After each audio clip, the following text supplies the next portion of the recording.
필요한 서밋팀이라는 메시지를 주신 하나님께서 이 시간에는 서밋팀이 되어지는 전도자의 삶이란 말씀을 주셨습니다. 이 말씀으로 전도자의 삶을 살면 237 전도에 필요한 서밋팀이 되어진다는 말씀입니다.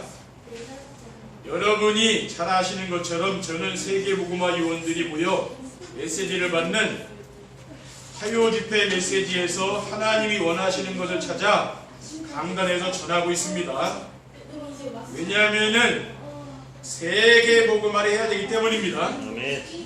그런데 6월 달부터 3개월 동안 화요 집회가 앞서서 그동안 받은 말씀 안에서 하나님이 원하시는 것을 찾아 전달했습니다.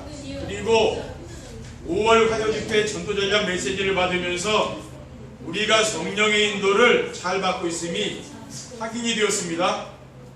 메시지의 핵심은 전도를 하는 것이 아니고 되어지는 것으로 전도가 되어지려면 먼저 개인이 응답을 받고 교회와 현장에서 응답을 받아야 한다는 것이었습니다. 그 중에 교회가 받아야 할 응답이 무엇인가 하면 서밋팀과 인턴십팀과 헌신팀이 만들어지는 것이라고 했습니다. 그래서 오늘부터 3주 동안 세 팀에 대한 메시지를 전할 것입니다. 서밋팀이 되어지는 전도자의 삶이란 무엇입니까? 첫째, 전도자의 삶이란 현장에서 복음을 누리며 답을 주는 영적인 서밋이 되는 것입니다. 영적 서밋이란 무엇입니까? 삶의 현장에서 복음을 누리며 복음으로 답을 줄 수 있는 사람입니다. 그리고 전도자의 삶이란 혼자 있을 때 정세배를 드리며 임마누엘의 축복을 누리는 것입니다. 정세배는 날마다 조용한 시간에 강단 메시지를 들으면서 하나님이시는 언약 미션 비전을 붙잡고 영적인 힘을 얻는 것입니다. 그리고 임마누엘의 축복을 누리면은 사람들의 영적 상태가 보이지 않습니까? 그러니까 사람들과 갈등하지 않고 답을 줄 수 있는 거죠. 그리스도로 답을 주는 것입니다. 창세기 3장의 자기중심과 물질중심과 세상 성공 중심에 사탄의 감정과 올무와 틀에 갇혀 사는 것이 보이기 때문에 시험에 들지 않는 것이죠. 그리고 인생의 근본 문제의 해답인 그리스도로 답을 주는 것입니다. 임마누엘의 축복이 무엇입니까? 하나님이 우리와 함께 하시기 위해서 오신 예수 그리스도께서 지금 나와 함께 하심을 느끼면서 하는 것입니다. 그러면 어떻습니까? 마음이 평안해지고 삶의 여유가 생기며 전에는 보이지 않았던 주변 사람들의 영적인 상태가 보이기 시작합니다. 우리의 생사복을 주관하시는 하나님이 계신다는 것을 모르기 때문에 자기 힘과 능력으로 세상을 살지 않습니까? 그러니까 얼마나 힘들게 삽니까? 그렇죠? 그게 이제 보인다는 말이죠. 그리고 죽음 후에 대세가 있다는 사실을 모르니까 오직 눈에 보이는 물질에 매이고 세상 성공에 집착할 수밖에 없는 거예요. 그게 이제 그 모습이 다 보인다는 거예요. 그래서 모든 사람을 이해하고 수용하며 답을 줄 수 있게 되는 것입니다. 그리고 임마누엘의 축복을 누리고 영적 상태가 보이면은 어떤 상황에도 흔들리지 않는 것이죠. 다윗은 시편 27편 1절 3절에 여호와는 나의 빛이요 나의 구원이시니 내가 누구를 두려워하리요 여호와는 내 생명의 능력이시니 내가 누구를 무서워하리요 군대가 나를 대적하여 진칠지라도 내 마음이 두렵지 아니하며 전쟁이 일어나 나를 치랄지라도 나는 여전히 태어나리로다라고 했습니다. 전쟁이 일어나도 마음이 평안한 거죠. 그렇죠? 어떤 상황에 흔들리지 않는 거죠. 그래서 전도자의 삶이란 현장에서 복음을 누리며 답을 주는 영적인 서밋이 되는 것입니다. 둘째, 전도자의 삶이란 교회에서 서밋팀이 되어 교회를 생명하는 것입니다. 서밋은 현장에서만 필요한 건 아니잖아요. 교회 안에서도 필요한 것이지요. 전에도 말씀드렸듯이 교회는 세상에서 절대 고칠 수 없는 심각한 영적 문제를 가진 사람들이 찾아오는 영적인 종합병원입니다. 그래서 교회 안에는 도움의 손길을 필요로 하는 사람들이 많이 있는 거지요. 그래서 사람들이 교회를 다니다가 시험에 들어 교회를 다니지 않는 것은 왜 그렇습니까? 도움을 받으려고 왔는데 도움을 받지 못했기 때문에 교회 왔다가 간다는 거예요. 누군가 그 사람을 도울 수 있다면 그 사람을 살릴 수 있는 거 아닙니까? 그렇죠? 로마서 16장 1절에 2절에 보면은 내가 갱그레아 교회 일꾼으로 있는 우리 자매 베베를 너에게 추천하노니 너희는 주 안에서 성도들이 합당한 예절로 그를 영접하고 무엇이든지 그에게 소용되는 바를 도와줄지니 이는 그가 여러 사람은 나의 보호자가 되었습니다라고 했습니다. 그러니까 이러한 사실을 우리 성도님들이 아시고 목사님이 오직 말씀 묵상과 기도에 집중할 수 있도록 돕는 보호자가 되어주는 것입니다. 그리고 강단에서 선포된 말씀이 성도들에게 잘 전달될 수 있도록 도와주는 사람이 뭡니까? 그 사람이 바로 동역자가 되는 것입니다.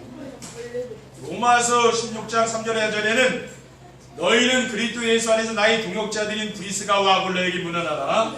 그들은 내 목숨을 위하여 자기들의 목까지도 내놓았나니 나뿐 아니라 이방인의 모든 교회도 그들에게 감사하느니라 라고 있습니다. 그리고 교회 안에 어려운 일을 당한 성도들이 있을 때 도와주는 사람이 뭡니까? 그 사람이 바로 식주인이거든요. 가이오 같은 사람이 식주인 아닙니까? 바로 이러한 사람들이 교회에 필요한 서밋팀이 되는 거죠.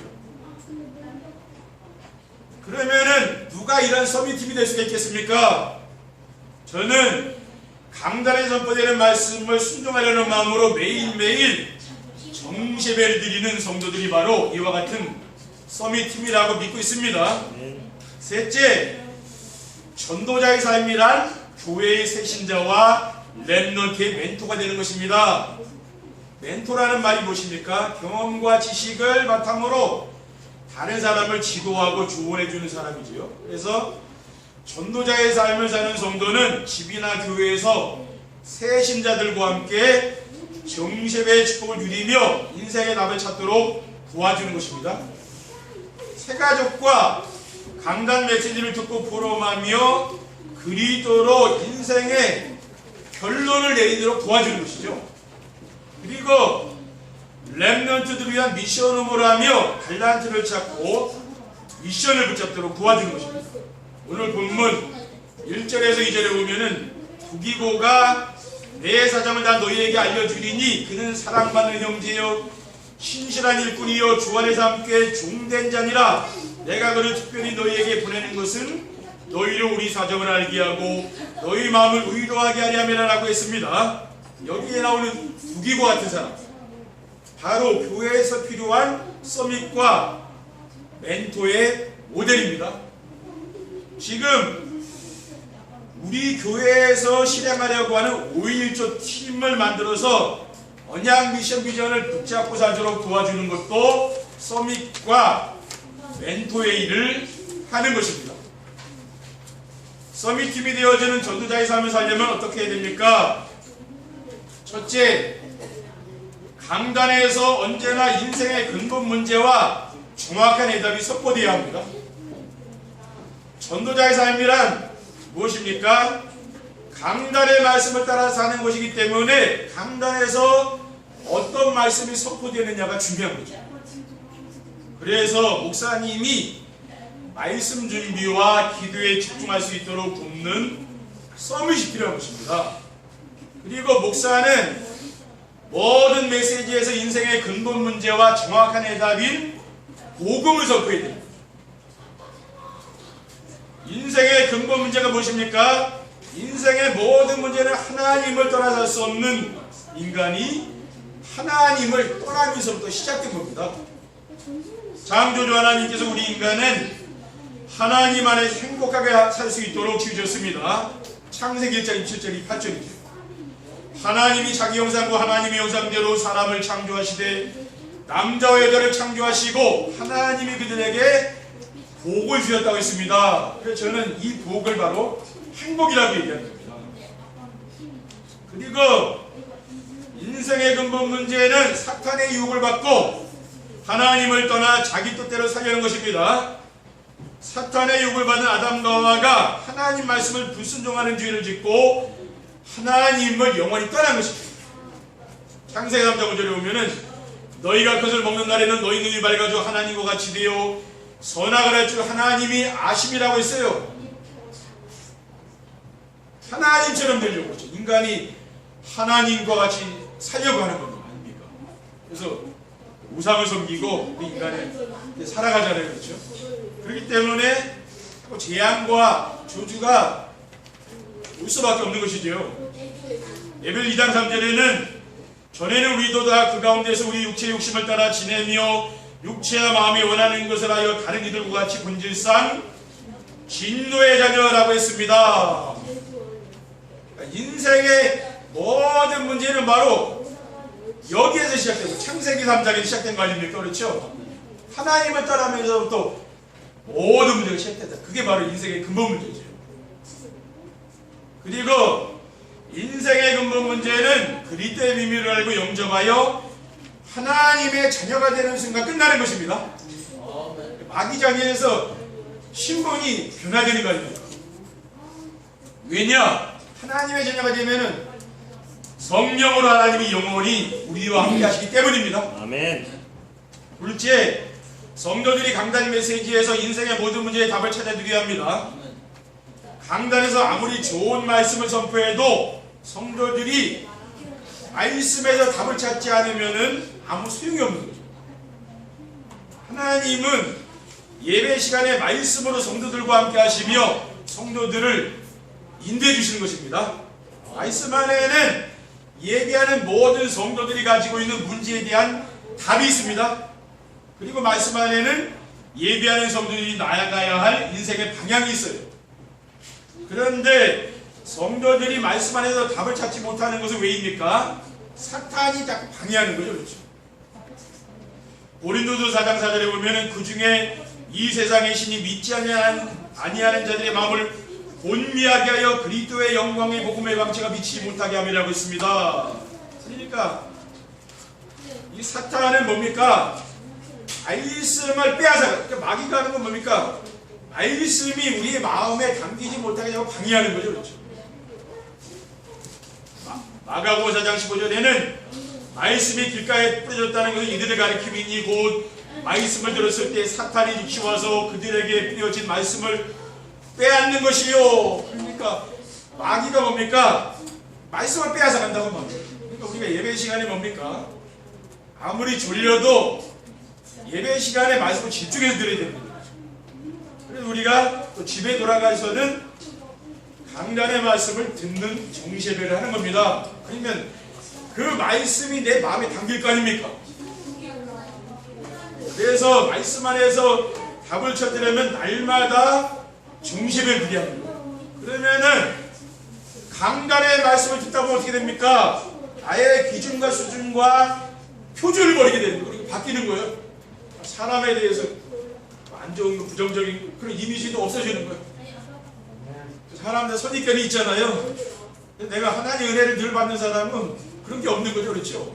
저 사람이 뭐 좋은 사람이든 나쁜 사람이 나하고 상관이 그렇죠? 상관이 없게 되는 거예요. 왜 내 기준을 버리는 거지?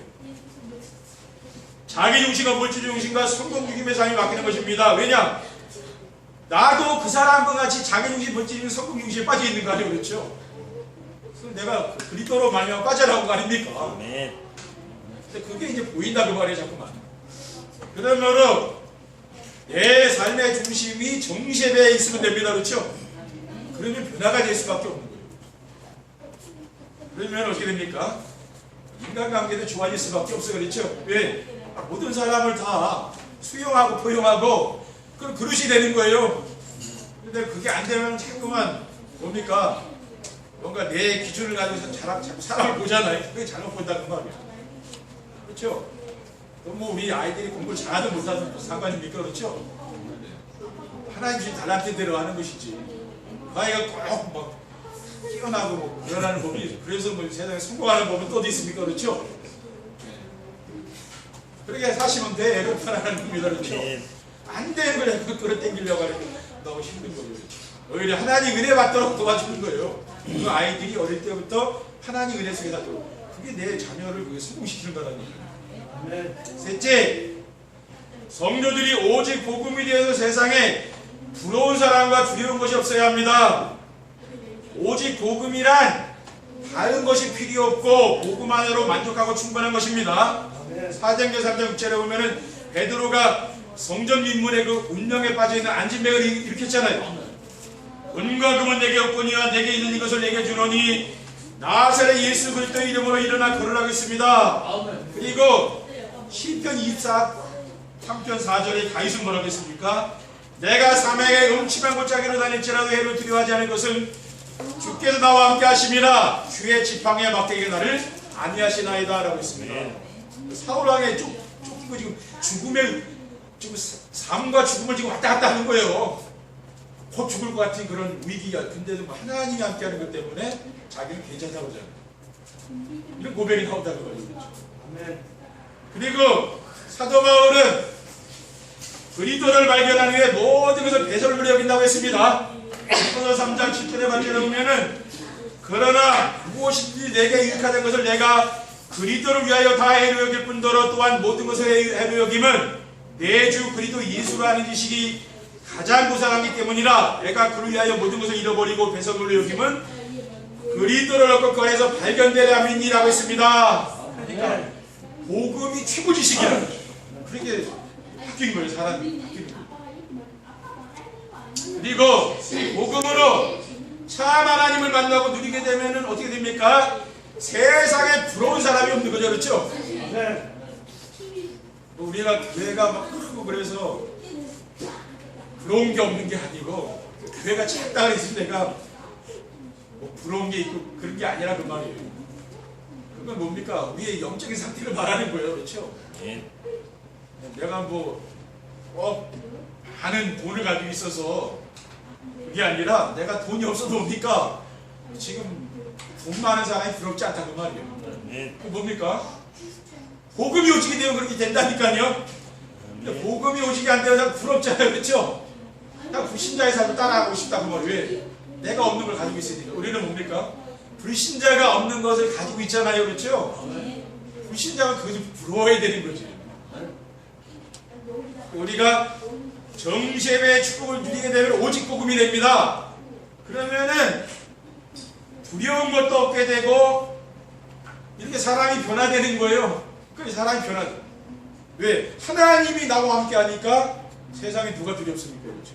하나님이 함께 하니까 두려운 게 없는 거예요. 아멘. 사람이 바뀐다는 말이에요. 그렇죠? 아멘.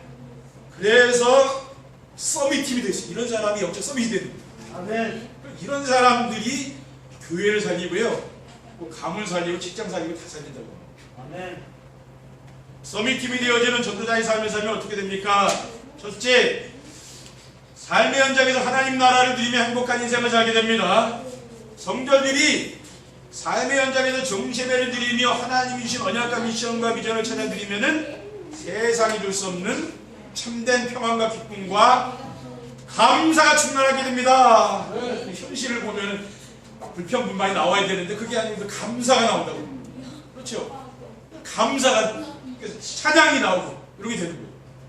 그러면은 세상에 부러운 사람도 없고 두려운 것이 없게 되는데, 저는 그런 상태가 바로 하나님의 나라라고 보는 것입니다. 이러한 행복은 구원받은 성도가 아니면 절대 누릴 수 없는 성도만의 특권이에요. 불신자를 만나고 금방 아셔. 사람들의 삶을 보면은 굉장히 힘들다니까. 여러분이 그 뭐예요? 하나님 나라 누리니까 그 삶이 나는 행복한 거잖아요. 다르다니까.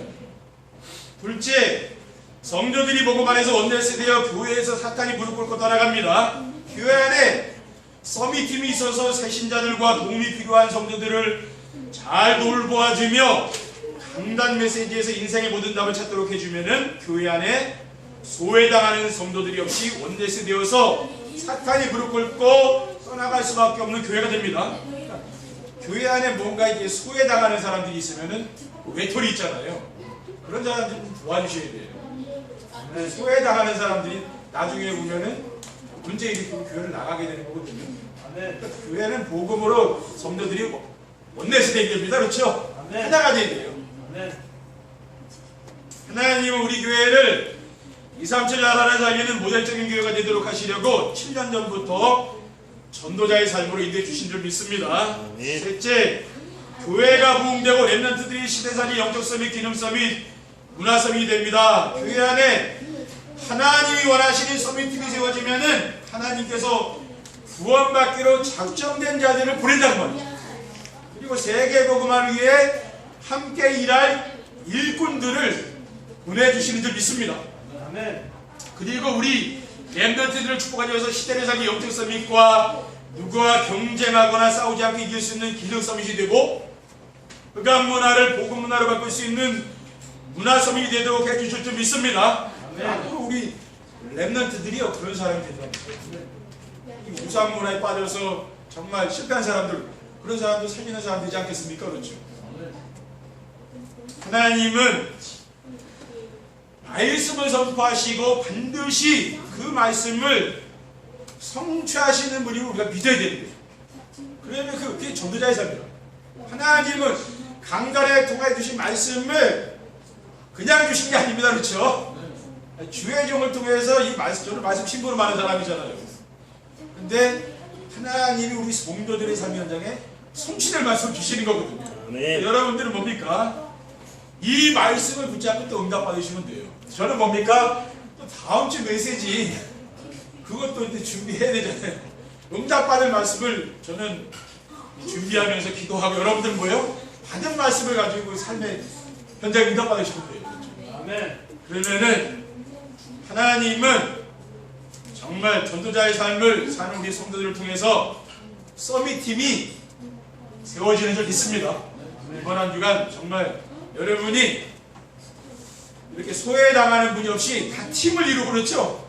팀이 있으면 엄청난 겁니다. 그래서 우리 교회에도 이런 5인 1조 팀이 세워지는 귀한 축복을 누리시기를 주님의 이름으로 축원드립니다. 기도하겠습니다. 사랑의 하나님 감사합니다. 주님 주신 언약 미션 비전의 말씀을 굳게 붙잡고 팀의 축복을 누릴 수 있도록, 원내스의 축복을 누릴 수 있도록 인도해 주시옵소서. 주 예수 그리스도의 이름으로 기도드립니다. 아멘.